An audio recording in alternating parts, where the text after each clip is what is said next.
Bonjour, je me présente rapidement, je m'appelle Angelo, je suis de Marseille, des environs. J'ai 56 ans, je suis marié, trois enfants, grand-père. Et donc aujourd'hui, je vais vous parler de qu'est-ce que c'est que la blockchain et qu'est-ce que ça peut apporter, un petit peu d'histoire, de géographie et de la manière la plus simple possible, en tout cas de la manière dont je vais essayer de vous faire passer quelque chose comme on me l'a fait passer à moi qui ne comprenait pas grand-chose de la crypto-monnaie il y a encore une année. Donc je vais commencer tout simplement par vous poser une question. À votre avis, qu'est-ce que c'est ça? Une photo devrait apparaître. Si j'ai bien fait les choses, excusez-moi, je ne suis pas très bon en technique. Je vous laisse réfléchir. Ce que vous voyez là, ben, c'est tout simplement la suite du protocole TCP/IP. Autrement dit, c'est Internet. On n'y comprend rien, mais on y est tous les jours. Vous l'utilisez, je l'utilise tous les jours. Deuxième petite question, qu'est-ce que c'est? Et c'est pareil, cette photo-là, cette image-là. Pareil, je vous laisse quelques secondes. Eh bien, tout simplement, ce sont des blocs. Et au sein de ces blocs, vous avez un certain nombre de transactions. Ces blocs s'ajoutent les uns après les autres et forment une chaîne. C'est donc une chaîne de blocs. Et c'est donc ce qu'on appelle la fameuse blockchain. Voilà, je vous explique ce que c'était une blockchain. Bon, alors, la bonne nouvelle, c'est qu'on ne va pas décrypter tous ces slides pour comprendre ce que c'est qu'une blockchain. Ce que moi, je vais essayer et ce que je vous propose, c'est de plutôt partir en vacances.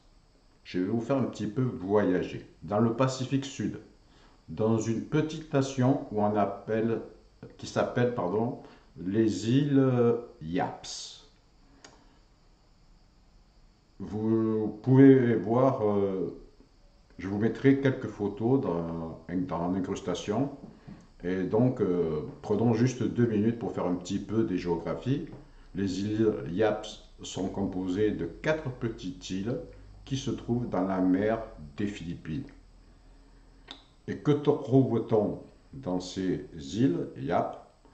On y trouve ce que vous voyez là à l'écran, mais tout simplement des grosses pierres rondes avec un trou au milieu. Eh bien, ces pierres, c'est de la monnaie. Alors, c'est vrai que ce n'est pas très pratique pour acheter à lait du père. Mais les Yaps ont trouvé une solution. Ils utilisent la tradition orale pour savoir à qui appartient quelle pierre. Imaginons que la grosse pierre que vous voyez en premier plan appartienne à Albert et qu'il a décidé d'aller acheter, peu importe, une voiture à Thierry. Il va aller sur la place du marché, au village, et il va annoncer la transaction. Comme ça, tout le monde saura que maintenant, la grosse pierre d'Albert n'appartient plus à Albert, mais elle appartient à Thierry. Alors, au bout d'un moment, les transactions se multiplient et le chef du village se dit, c'est pas mal la tradition orale, mais peut-être qu'on ferait mieux d'enregistrer ça sur un registre. Donc, alors, qu'est-ce qu'il va faire? Il va nommer quelqu'un dans le village pour tenir ce registre. Il va falloir lui donner un nom.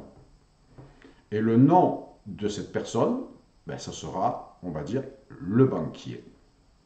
Donc, on se retrouve dans la situation suivante. Quand Albert ou une autre personne veut donner 1 kilo de bananes, il va devoir aller voir le banquier qui va vérifier qu'il y a bien 1 kilo de bananes et puis enregistrer la transaction. Le système fonctionne plutôt pas trop mal, c'est assez efficace, mais au bout d'un moment, on se rend compte qu'il y a quand même des défauts, comme par exemple quand le banquier est malade ou il part en vacances. Ben là, on ne peut pas faire de transaction. Et puis, petit à petit, le banquier, ben, on a l'impression qu'il devient un homme un peu plus puissant. Et c'est aussi un homme riche, d'ailleurs. Parce que quand il a eu l'idée tout simplement, il s'est dit, ben, je vais prendre une petite commission à chaque fois qu'il va enregistrer une transaction. Donc, il est devenu finalement l'homme le plus riche de l'île. Et bien sûr, ben, tous les villageois en ont eu marre et vont se rebeller. Ils vont aller voir le chef et le chef prendra une décision radicale. Il décide tout simplement que tout le monde va être banquier. Et là, il se retrouve alors dans la situation suivante, avec Albert qui veut toujours vendre son auto ou autre chose à tirer. Mais il va se retrouver comme au temps des pierres. Il va aller au centre du village pour annoncer la transaction. Mais cette fois-ci, tout le monde va vérifier et enregistrer la transaction sur le registre. Eh bien, ce registre, c'est la blockchain. La blockchain, c'est un registre d'enregistrement de transactions qui est ordonné et distribué sur tous les ordinateurs du réseau et surtout qui est sécurisé. Alors pourquoi il est sécurisé? Eh bien, il est sécurisé parce qu'il est distribué et si vous voulez par exemple corrompre ce registre, il va falloir le corrompre sur tous les ordinateurs du réseau. Alors ce concept, les experts disent que cela va devenir à la transaction ce qu'Internet a apporté la révolution à l'information. Alors, grâce à ça, ben, il n'y a plus de banquier, parce que le banquier, c'est moi, c'est vous, c'est tout le monde. Et ça, c'est génial, non? Mais alors, d'où ça vient? D'où vient ce système? Alors là, il faut remonter en 2008. Et là, le monde vient de connaître une crise des subprimes. Alors, c'est quoi la crise des subprimes? C'est d'abord une de la plus grosse crise bancaire. Une crise, une crise de confiance dans le système bancaire et donc qui a fait beaucoup de mal. Et vous savez que c'est dans les crises qu'il y a des opportunités. Et donc, on va dire que là, moi, Angelo, je m'appelle maintenant Satoshi Nakamoto. Et bien sûr, ce n'est pas mon vrai nom. Et ça, personne connaît mon identité. Mais par contre, j'ai observé cette crise. J'ai réfléchi à un système qui permettrait de s'échanger de la monnaie sans passer par une banque. Ce système est une monnaie que j'ai créée en janvier 2009 et je l'ai appelé le Bitcoin. Rappelez-vous que je suis Nakamoto. Alors maintenant, c'est quoi le grand principe du Bitcoin? Alors, le Bitcoin, c'est tout simplement un logiciel libre participatif, c'est-à-dire qu'il n'appartient à personne et que tout le monde peut contribuer non seulement à son fonctionnement, mais aussi à son amélioration des algorithmes derrière et enfin un système qui est décentralisé, c'est-à-dire qu'il ne passe pas soit par une banque, soit par un organisme centralisateur. Alors, le Bitcoin, c'est aussi une monnaie. Mais comme c'est une monnaie, j'avais trois contraintes techniques à résoudre. La première, c'est qu'aujourd'hui, nous avons notre monnaie qui est le billet de banque. Il fallait que je puisse m'assurer qu'on puisse le prendre d'une poche et le mettre dans une autre poche. Le deuxième problème, c'est le numéro de série, de manière à s'assurer que quelqu'un ne puisse pas utiliser en même temps deux fois ce même billet. Mais un billet, c'est de la monnaie. Et c'est quand même une notion de confiance, qu'on le veuille ou pas, qu'il fallait que je fasse en sorte que j'arrive moi aussi à donner confiance dans cette monnaie virtuelle, dans cette monnaie numérique qui est le Bitcoin. Alors, en face de ces trois contraintes, j'ai abordé trois solutions techniques. La première, c'est que j'ai utilisé le réseau peer-to-peer pour permettre le fameux passage d'une poche à une autre. Alors, c'est quoi, pour ceux qui ne connaissent pas le réseau peer-to-peer? C'est tout simplement un réseau qui permet à des ordinateurs de se parler sans passer par un serveur central. Ceux qui ont mon âge, ou même ceux qui ont des enfants, ils ont sûrement, et vous avez sûrement entendu parler du téléchargement de films, de logiciels, de musique, et donc tout ça, c'est le peer-to-peer. Donc, bien sûr, c'est illégal, mais tout le monde l'a fait, et peut-être qu'il y en a encore qui le font. Ensuite, pour éviter qu'on utilise deux fois mon fameux billet, j'ai eu l'idée de mettre ça dans un registre partagé au public et distribué de manière à ce que tout le monde puisse vérifier que les transactions étaient bien uniques. C'est ça la fameuse blockchain. Enfin, pour garantir la confiance, j'ai permis à toute la communauté de valider l'ensemble. Comme ça, c'était ouvert et transparent. Et avec ça, on avait la confiance. En créant ce système-là, j'ai créé la première blockchain, la blockchain du Bitcoin. Alors, où on en est maintenant, depuis l'invention en janvier 2009? Et là, le Bitcoin, aujourd'hui, 3 juillet, le jour où je tourne cette vidéo, 2022, le Bitcoin a une masse monétaire d'environ 35 milliards d'euros. Et c'est déjà monté, et il y a seulement quelques mois, on était même à 100 milliards d'euros. Le Bitcoin, c'est plus de 250 000 transactions, il me semble, par jour. Et c'est une monnaie qui est convertible dans toutes les devises. Ce matin, il était à environ 20 000 euros, par exemple. Et il y a encore quelques semaines, il était aux alentours de 60 000 euros un Bitcoin. Le Bitcoin. Alors, ça a permis aussi quelque chose de sympathique pour les pays qui n'avaient pas de problème, ou qui avaient, surtout, excusez-moi, qui avaient un problème d'un système bancaire précaire. Ça a permis aux habitants simplement de pouvoir échanger de la monnaie de la manière électronique. Donc, on voit tous les avantages que cela apporte, mais en fait, comment ça marche?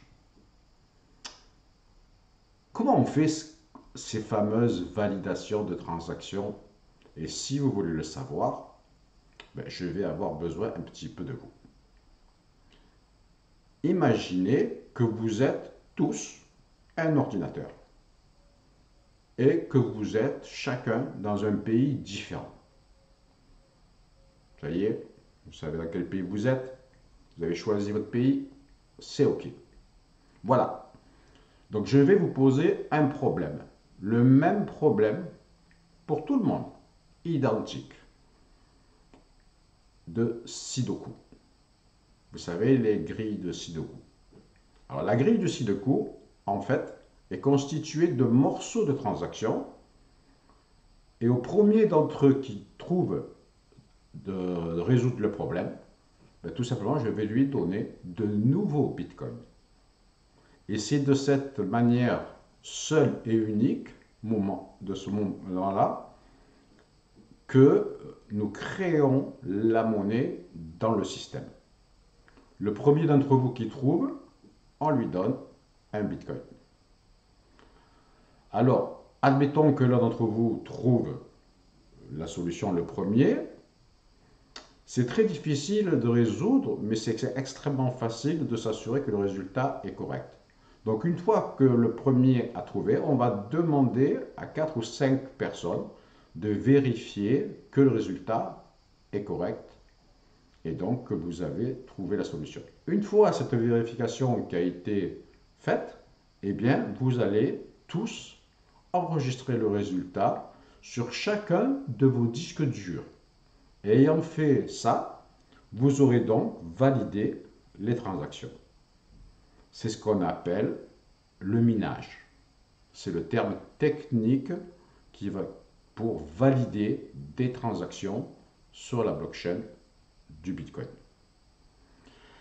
Voilà, alors, à ce stade-là, vous êtes en train de vous dire, mais ce truc, ça ressemble beaucoup à une banque.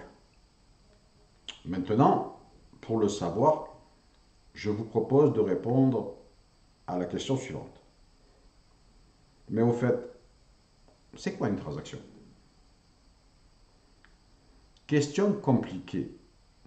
Bon, on a bien compris que la blockchain, enfin le Bitcoin, est la monnaie numérique et que c'est la première application de la blockchain.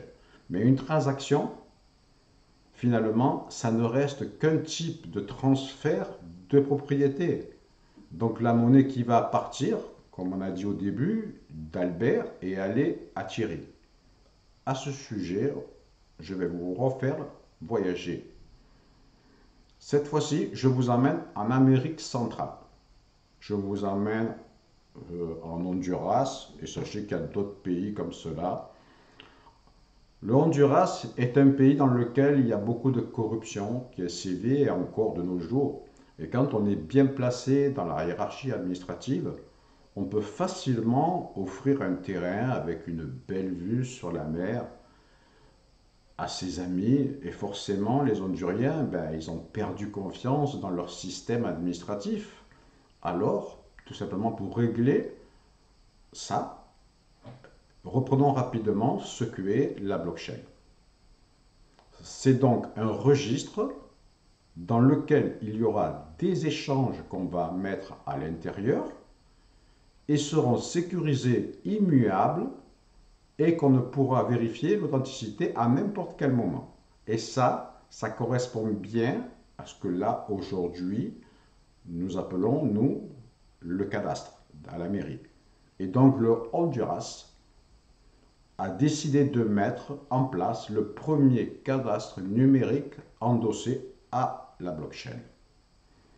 Alors, on a fait disparaître le métier de banquier, mais là, sur cet exemple, ben là, c'est le métier de notaire qu'on fait disparaître. Dans ce registre, pour rester dans le même ordre d'idées de vouloir sécuriser des documents et de pouvoir s'assurer de l'authenticité de celui-ci, il y a des gens qui sont diplômés. Les notaires sont diplômés. Et tant d'autres personnes. Alors effectivement, aujourd'hui, il est relativement facile de falsifier un diplôme.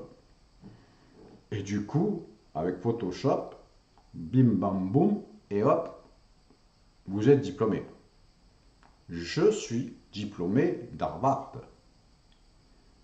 Mais bien sûr, beaucoup de gens me connaissent et savent très bien que ce n'est pas vrai. Mais avec Photoshop, je suis docteur. je suis diplômé. Et tout ça pour en venir où? Ben, il y a beaucoup... comment ça marche demain dans votre profil Facebook ou LinkedIn ou même sur votre CV?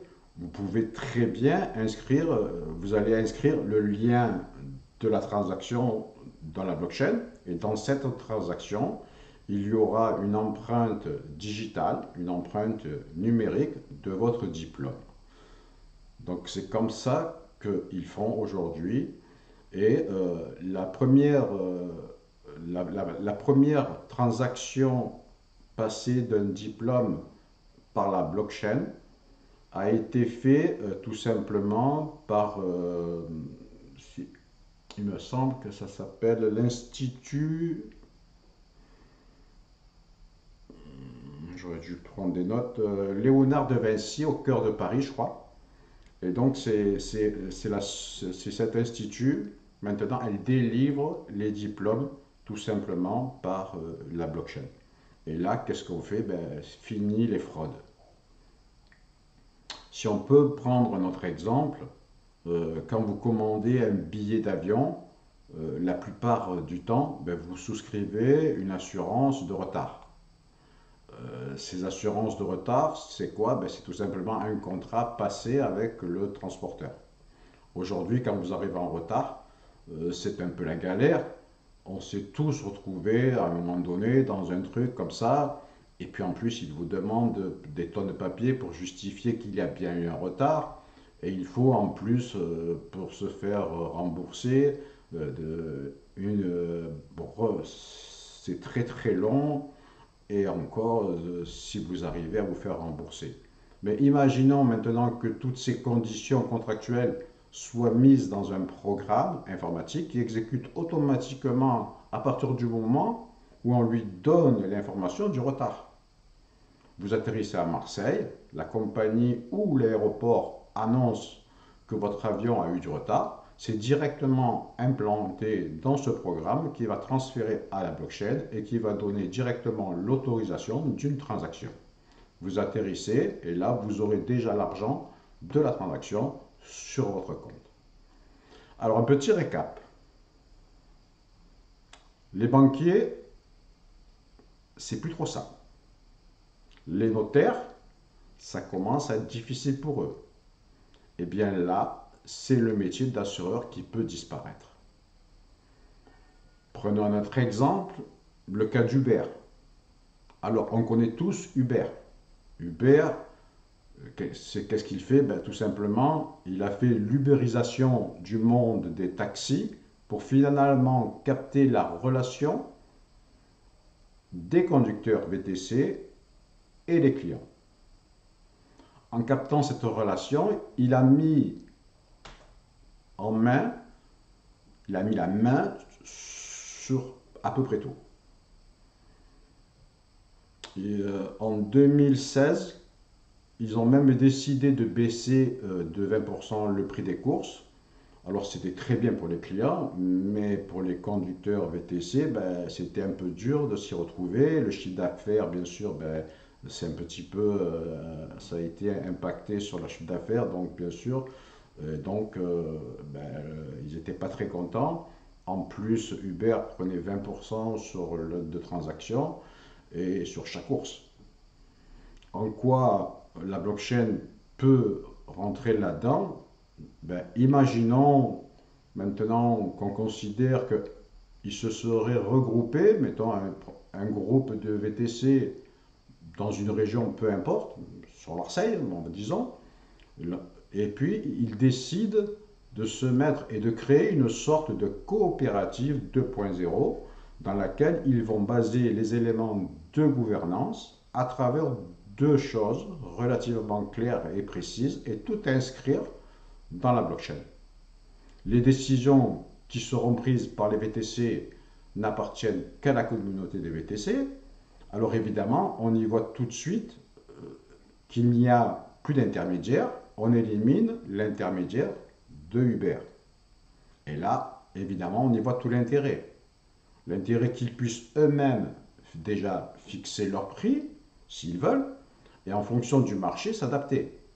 Le deuxième intérêt, c'est que les transactions vont être beaucoup moins importantes. On estime aujourd'hui que ces transactions sont de l'ordre de 5% pour faire vivre la communauté.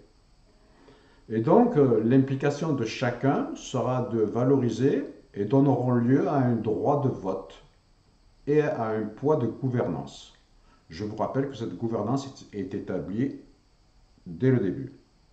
Un dernier exemple, encore dans le monde du transport, prenons la société ZOZ.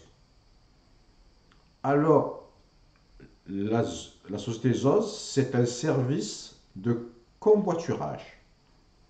Mais en quoi la blockchain est intervenue dans ce sujet? Eh bien, la ZOZ, là encore, est sur une plateforme autogérée. Quand vous êtes le covoitureur, vous emmenez un certain nombre de passagers et vous êtes rémunéré par des jetons, des tokens. Ces jetons, ils sont appelés, eux, ils les ont appelés Zug. Zuz. Enfin, le nom de la société. C'est pas très original, ils n'ont pas trop d'imagination, mais peu importe. Ces Zuz sont stockés dans la blockchain. Par contre, le lendemain, le même convoitureur devient convoituré. Et là, qu'est-ce qu'il va faire? Il va utiliser ces Zuz pour rémunérer la personne qui le transporte. Là encore, le principe même de Zuz est de créer tout simplement un écosystème dans lequel il y aura ces échanges et ce fameux échange de Zuz. Aussi, les développeurs qui vont aider à en mettre au point l'application et la maintenir dans le temps sont elles aussi rémunérées en Zuz. Donc, toutes les personnes qui vont faire la communication participeront à l'aventure et sera elle aussi rémunérée en Zuz. C'est donc tout un écosystème qui est créé autour de cette application Zuz. Alors, pour finir sur la blockchain, on a bien compris que c'est un truc qui est en pleine révolution. C'est quelque chose qui n'est pas complètement mature et même encore maintenant en 2022. Aujourd'hui, beaucoup disent que c'est un peu utopique. Souvenez-vous juste d'Internet. Internet, avec les premiers protocoles qui sont arrivés vers les années 72-73, à l'époque, je me rappelle, on avait un petit boîtier pour se connecter, ça faisait beaucoup de bruit, on payait à la minute. Internet, c'était vraiment la galère. Pour se connecter, il fallait des fois attendre 1 heure. Et donc, ensuite, il y a eu le fameux www.com, le World Wide Web. Vous avez vu que j'ai toujours un anglais toujours aussi terrible, qui lui est arrivé dans les années 90. Et aujourd'hui, on est tous connectés. On utilise tous Internet. Que ce soit par un ordinateur de bureau, que ce soit par un ordinateur portable, que ce soit par une tablette ou tout simplement avec un smartphone. Tout le monde, aujourd'hui, a un smartphone dans sa poche.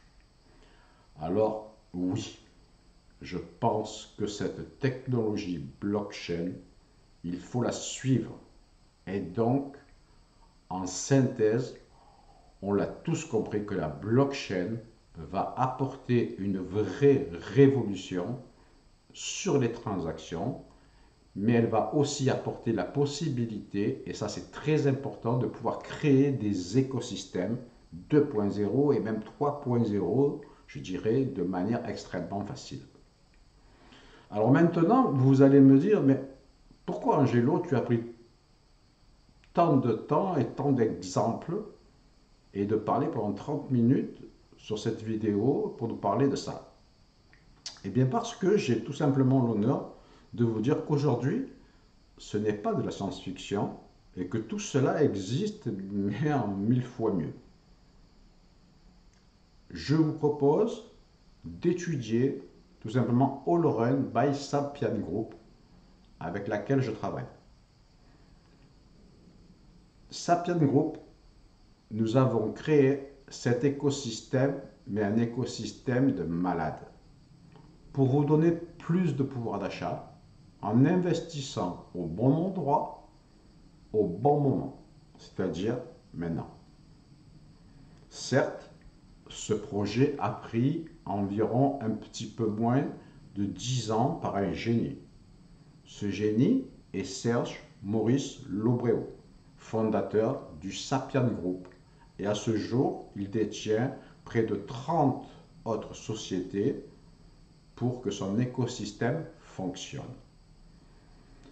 Il a créé sa propre blockchain, il a créé son propre coin, il a créé son propre exchange, sa propre smart card, une crypto station et tant d'autres choses qui sont là et beaucoup d'autres à venir dans ces prochains mois. Il s'est entouré des meilleurs avec le temps et l'expérience qu'il a passé dessus. Si cela te donne envie d'en savoir plus, regarde sur la chaîne YouTube de cette vidéo. J'ai mis plein de petites vidéos qui vont montrer une infime partie de notre écosystème et te montrer comment percevoir et légalement des revenus passifs en faisant des investissements dans une technologie avec des retours sur investissement à 3 chiffres et non pas du 0,5, 3, même 7% certains sur des assurances qu'on peut te proposer à la banque et encore qu'il faut que tu bloques pendant 7 à 8 ans. Alors maintenant que vous connaissez tout ça et ce que ce fameux grand mot veut dire, la blockchain, eh bien vous allez pouvoir réfléchir ensemble, tous ensemble, pour faire en sorte que cette nouvelle technologie constitue un atout pour vous, mais dès demain. Merci à vous. Et si vous avez aimé cette vidéo, mettez-moi un petit like, petit pouce vers le haut. Si vous n'avez pas aimé, un petit pouce vers le bas. Et surtout, abonnez-vous à cette chaîne car vous pourrez rester connecté avec nous et avoir des explications simples et surtout faciles à comprendre. Et aussi à récupérer surtout un morceau immense de ce réservoir d'argent numérique pour améliorer votre quotidien. Il faut que vous ayez un plan B. Vous faites travailler votre argent pour vous. Et pourquoi pas un jour arrêter même de travailler pour avoir de l'argent. Si vous mettez en place votre propre système qui travaille pour vous, c'est faisable. C'était Angelo de Marseille. Je vous dis merci beaucoup de m'avoir écouté et à très bientôt pour une prochaine vidéo. Je vous dis bye bye.